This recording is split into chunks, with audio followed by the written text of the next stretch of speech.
Society میں کون سا اثر ڈالا ہے، کون سی تبدیلی لائی ہے، ان چیزوں کے حوالے سے آج بہت نہایت ہی مختصر گفتگو کر کے انشاءاللہ آپ کی زحمتوں کو تمام کروں۔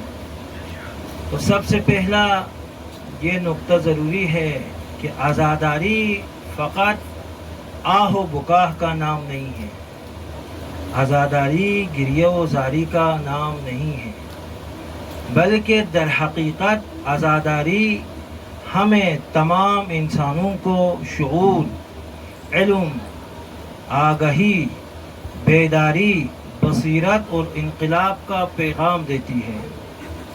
ہم عزاداری کے ذریعے سے امام کے پیغام کو زندہ رکھ سکتے ہیں، اسلام کو، دین کو زندہ رکھ سکتے ہیں۔ اسی لیے امام خمینی نے فرمایا این محرم و سفر است که اسلام را زنده نگه داشته است، یعنی اگر اسلام دین محفوظ ہے تو محرم و سفر کی وجہ سے، عزاداریوں کی وجہ سے، مجالس کی وجہ سے۔ یہ عزاداری ایک عظیم کیا ہے، تحریک ہے، دائمی تحریک، ابدی تحریک، جو آج بھی دشمنوں کو بے نقاب کرتی ہے۔ آج بھی ظالموں کے ایوانوں میں یہ عزاداری لرزہ طاری کر دیتی ہے۔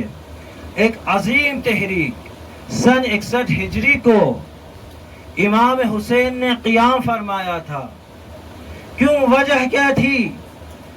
اسلام خطرے میں پڑا تھا، اسلام ختم ہو رہا تھا، دین نابود ہو رہا تھا۔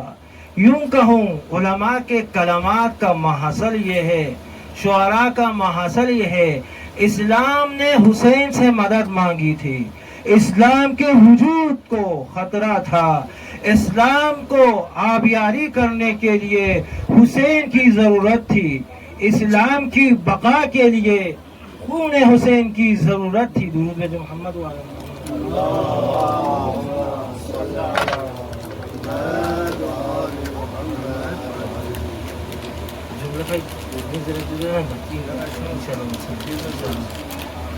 تو اسلام کو بقا بخشنے کے لیے خون حسین کی ضرورت تھی۔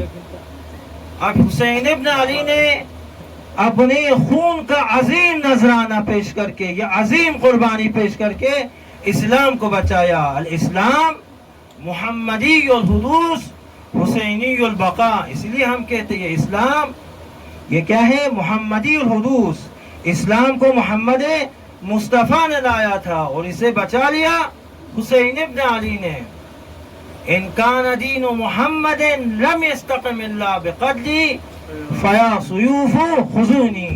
اگر دین مصطفیٰ میری شہادت کے بغیر نہیں بچے گا تو امام حسین کیا فرماتے ہیں، اے تلواروں آ جاؤ، حسین جان دینے کے لیے، شہادت کے لیے، قربانی کے لیے تیار ہے۔ تو ہم عزاداری کے ذریعے سے حسین کی اس عظیم قربانی کو یاد کرتے ہیں، شہداء کی، کربلا والوں کی اس عظیم قربانی کو یاد کرتے ہیں۔ عزاداری کو چھوڑنے کا مطلب یہی ہے کہ ہم نے، آپ نے حسین کی اس عظیم قربانی کو بھلا دیا ہے، فراموش کیا ہے۔ تو عزاداری کے ذریعے سے ہم شہداء کو یاد کر رہے ہیں، عزاداری کے ذریعے سے حسین کی اس عظیم قربانی کو ہم یاد کر رہے ہیں۔ درود بھیجیں محمد والے محمد۔ اللہم صل علی محمد۔